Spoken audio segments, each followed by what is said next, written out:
Hello friends, welcome to my channel. कैसे आप सब? आई होप आप लोग बहुत अच्छे होंगे। आज मैं बताऊंगी कि कैसे घर के मलाई से आप ढेर सारा घी इकट्ठा कर सकते हैं, घर पे बना सकते हैं। तो ये रहा मलाई मैंने पहले से इकट्ठा करके फ्रिज में रखा था स्टोर करके। तो ये ढेर सारा है। आप जितना आपके पास हो मलाई, जितना आप इकट्ठा कर सकते हो उतना ही कीजिए। इसमें कोई बात नहीं है कि आप इतना ही मलाई रखेंगे तो घी निकलेगा। हाँ, कम से कम 1 कटोरी इतना मलाई होना चाहिए, तभी घी निकलता है।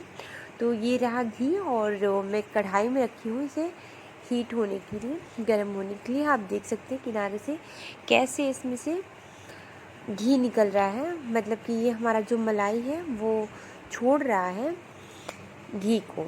मैं आपको बात बता दूं कि अगर आपके पास दूध हो तो दूध को अच्छे से उबाल के उसे फ्रिज में रख दीजिए। फ्रिज में रखने के बाद उसमें बहुत ही जल्दी मलाई आती है। उस मलाई को निकाल लीजिए और किसी बड़े बर्तन में रख दीजिए। ऐसे इकट्ठा करके आप कम से कम 1 हफ्ते तक ऐसे स्टोर कर सकते हैं। 1 हफ्ते से लेकर 10 दिन तक फ्रिज में रह सकता है मलाई। और उसके बाद से उसे ऐसे ही सेम इसी प्रोसेस से अच्छे से घी निकाल के आप लंबे टाइम तक स्टोर करके रख सकते हैं, खा सकते हैं। तो ये देखिए, मैं यहाँ पे मलाई को क्या की हूँ, ऐसे आप अगर चाहें तो ग्राइंडर जार में रख कर एक बार ग्राइंड भी कर सकते हैं।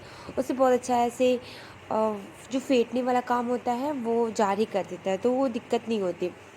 अगर ना चाहें, अगर आपकी मलाई कम है तो वैसे आप डायरेक्ट भी डाल सकते हैं, इसमें कोई दिक्कत नहीं है। ये ऐसे ही बन जाता है, कोई झंझट करने की भी बात नहीं है। तो आप देख सकते हैं कैसे ये मलाई टूट रही है और इसमें से कैसे उबाल सा आ रहा है।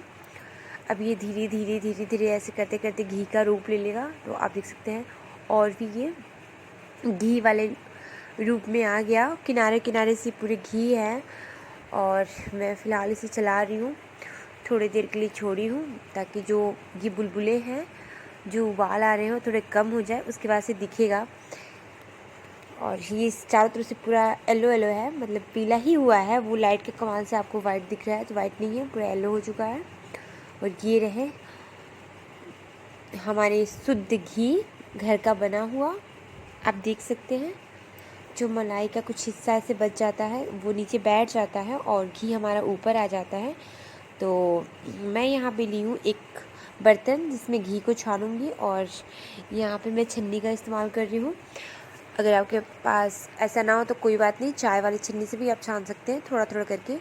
लेकिन हाँ, ध्यान रहे ठंडा होने के बाद ही आप छानिएगा, वरना जल जाएगा छन्नी और आपका नुकसान भी हो जाएगा। तो ये सही नहीं है, इसलिए प्लीज़ ठंडा हो जाए थोड़ा तो ही आप छानें। तो मेरा यहाँ पे एकदम नॉर्मल हो गया है घी, और फिर मैं इसे छान रही हूँ। तो जो ये हिस्से हैं कुछ मलाई के, ये ऐसे बच जाते हैं। इसका इस्तेमाल आप चीनी डाल के कर सकते हैं। तो आपको मैं दिखा दूँ कितना अच्छा प्योरिटी के साथ हमारा घी हमें मिल गया है, कितना अच्छे से छानने के बाद। और इसमें चीनी डाल के आप सबको खिला सकते हैं। अगर ना किसी को पसंद है तो कोई बात नहीं, आप इसे हटा भी सकते हैं, जैसे आपकी मर्ज़ी। लेकिन हाँ, हमारा घी एकदम शुद्ध, एकदम सरल तरीके से हमें प्राप्त हो चुका है। मैं दिखा दूँ आपको कि कितना ही ये शानदार सा घी हमें मिला है। आप यकीन नहीं मानेंगे, बहुत ही कम टाइम में, बहुत ही अच्छे तरीके से, एकदम आसान तरीके से हमें घर पे ही शुद्ध घी प्राप्त हो रहा है। तो आप इसे स्टोर करके डिब्बे में रख सकते हैं। अगर आप चाहें तो स्टील के डब्बे में रखिए। स्टील के डब्बे में रखने से ये फ़ायदे होते हैं, जो चिपकता है एक्स्ट्रा, उसे थोड़ा सा गैस पे रख के और आसानी से निकाला जा सकता है।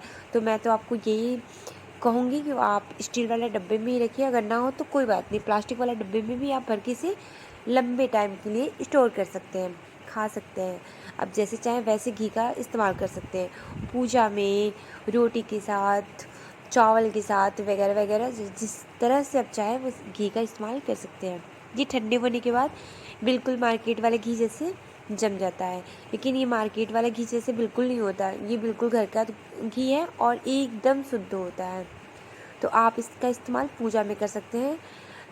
इसका आप बेसन का लड्डू बना सकते हैं, पुलाव बना सकते हैं, पूड़ी बना सकते हैं, जैसा चाहें वैसे इस्तेमाल कर सकते हैं। ये घी एकदम प्योर है और रेडी है।